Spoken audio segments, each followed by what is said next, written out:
Ngày 6 tháng 12, theo hãng tin AFP, một vụ cháy xảy ra trên sân đỗ tại sân bay quốc tế Sao Paulo, sân bay lớn nhất Brazil, buộc 169 người trên một chuyến bay của hãng hàng không Latam Airlines phải sơ tán khẩn cấp vào tối ngày 4 tháng 12 giờ địa phương.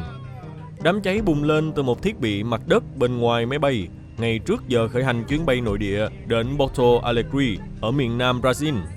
Hành khách được hướng dẫn rời máy bay qua ống lồng và các phao trượt thoát hiểm. Hãng Latam khẳng định không có ai bị thương và vụ việc nhanh chóng được khống chế, đồng thời cho biết khói bốc lên từ đám cháy đã kích hoạt các quy trình an toàn.